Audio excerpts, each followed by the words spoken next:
You're 26, sitting in a gray cubicle that smells faintly of burnt coffee, refreshing a spreadsheet that isn't even yours. Your manager walks right past without noticing you. Nobody notices you. That's the exact moment it happens. Your phone buzzes.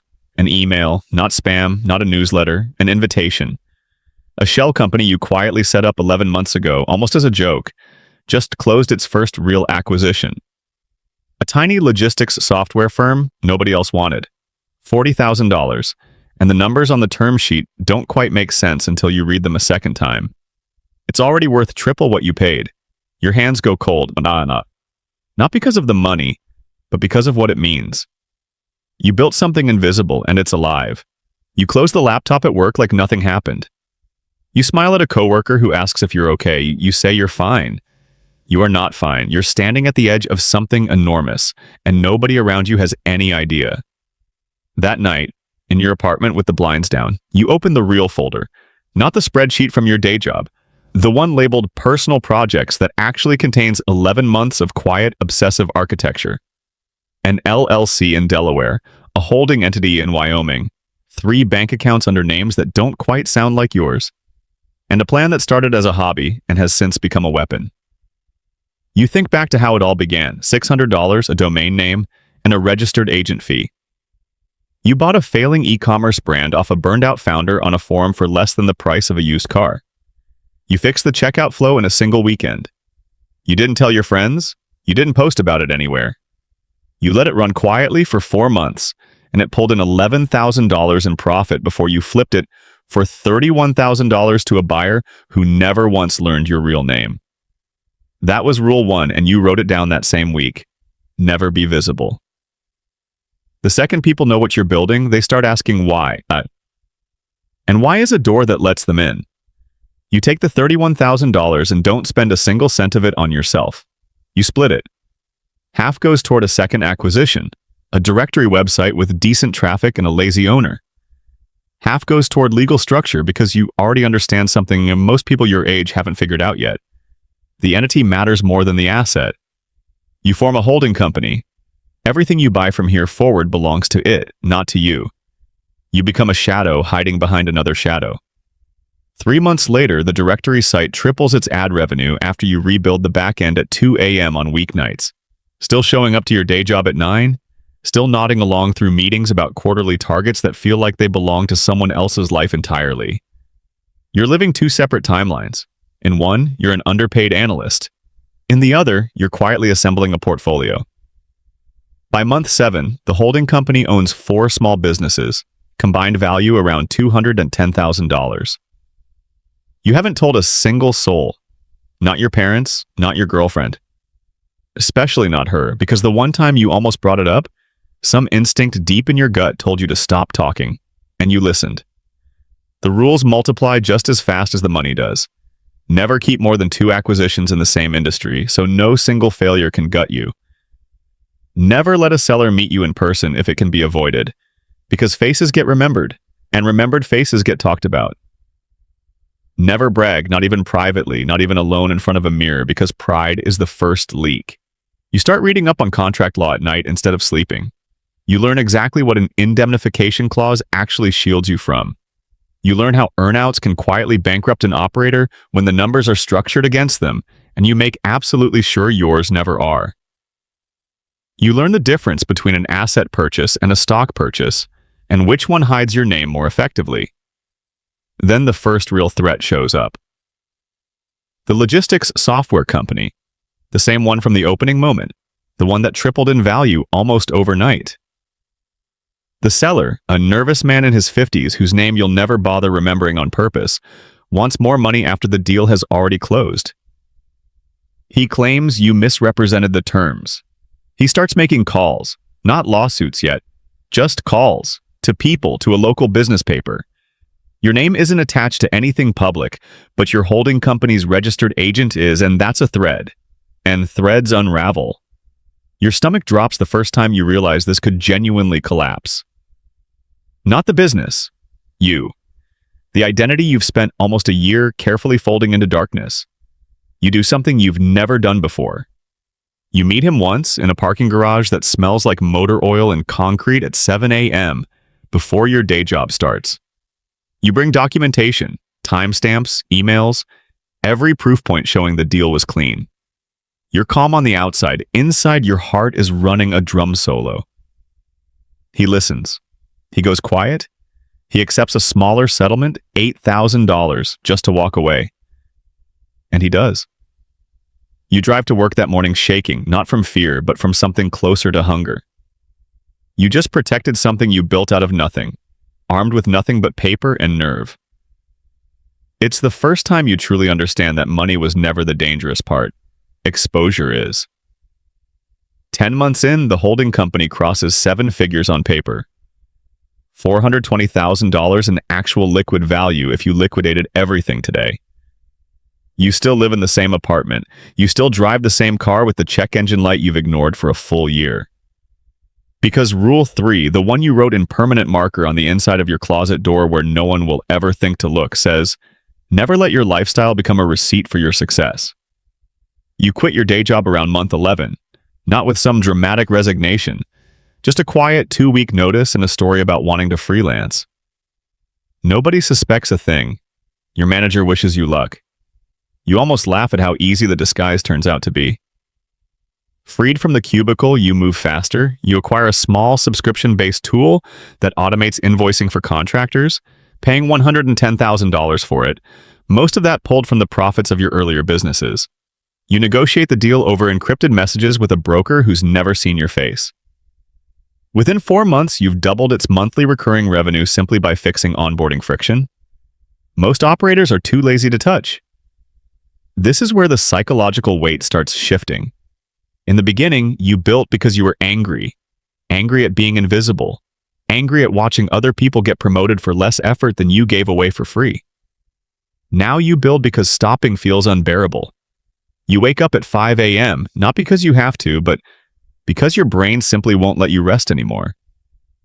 You start talking less to the people you love. Your girlfriend asks why you seem distant. You tell her work is stressful. It isn't technically a lie, it's a smaller truth hiding a much bigger one. You start noticing the cost of secrecy compounding exactly the way your revenue does. Every dinner where you lie by omission, every family gathering where someone asks if you're doing okay financially and you just shrug like you're barely scraping by, while your holding company quietly closes a deal worth more than your parents' entire house. The mask gets heavier every single month, but you keep wearing it because the mask is the moat. By month 14, you're sitting just under $2 million in enterprise value across 6 companies.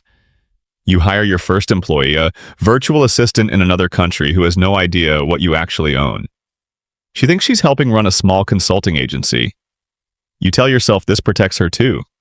Some part of you almost believes it. The escalation sharpens from here. A competitor holding company, bigger, better funded, notices one of your assets performing suspiciously well in a niche market. They send an unsolicited, aggressive buyout offer. $1.8 million for your logistics software company alone, the very one that started this entire chapter, the one that nearly exposed you to a furious seller a year earlier. You sit with the offer for 6 days. Selling means a massive liquidity event, enough to permanently change your bank balance. But it also means paperwork, due diligence, lawyers digging through ownership structures. Exactly the kind of light you've spent over a year avoiding. Instead of selling, you counter. You offer them a minority licensing deal, letting them use your back-end technology under a different brand for $400,000 upfront plus royalties. It keeps you invisible. It keeps you in control. They agree, reluctantly impressed, never once learning that the person negotiating through an intermediary is 27 years old and has never appeared on a single company website. The internal shift deepens here too. You start feeling something you don't say out loud, not even inside your own head for a long time. A quiet, cold contempt for people still trading their one lifetime for someone else's paycheck. You catch yourself judging friends for complaining about a bad boss, and you hate that reaction in yourself because a year ago you were exactly them. Power doesn't just hand you leverage, it rewires what you consider normal. At month 18, the holding company's combined valuation crosses $9 million. Quietly, you buy your first real personal asset, a modest 3-bedroom house, paid for in a way that doesn't trace neatly back to any single acquisition. You still drive an old car. You still rotate the same 3 sweaters. The paranoia doesn't fade as the number grows. If anything, it sharpens, because now there's more to lose. Somewhere around month 22, an investigative blogger, Sayanam, someone who covers mystery holding companies as a side hobby, starts publicly asking questions about the entity that licensed technology to the bigger logistics competitor. Your name isn't mentioned yet, but your registered agent's name is, and someone in the comments starts connecting dots that shouldn't be connectable. Your pulse doesn't just spike, it stays elevated for days. You barely sleep. You seriously consider whether it's time to dissolve the entire structure and start fresh under cleaner paperwork. You consult a lawyer, paying through cash equivalent transfers, someone recommended by a person who owes you a favor from Deal 3. He tells you the exposure is minimal, but not zero. Minimal, but not zero becomes the phrase that haunts your showers for an entire week. You restructure anyway, spending $80,000 in legal fees to build a cleaner layer between you and every single asset. An umbrella entity registered somewhere the blogger will never think to look, run by a registered agent who's never met you and never will. The blog post about the mystery empire runs anyway. It gets 4,000 views. Nobody in your real life ever sees it.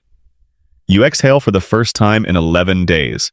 By month 28, you're sitting at $480 million in total enterprise value across a portfolio of 19 businesses, software tools, logistics platforms, niche e-commerce brands, and one small regional bank state you acquired almost as an experiment in influence rather than income. You've met maybe 6 of your business partners in person, ever. Your face appears on 0 company documents that a casual search could ever surface. Your family still thinks you do consulting. You start understanding something uncomfortable in the quiet hours. The $600 that started all this was never really the beginning. The real beginning was the moment you decided invisibility was worth more than recognition. That being underestimated was a sharper weapon than any resume could ever be. That the world rewards the people it never sees coming. By month 31, an acquisition offer lands for the entire holding structure. Not a single asset this time. The whole architecture. $600 to $2 million, structured across cash and earnouts.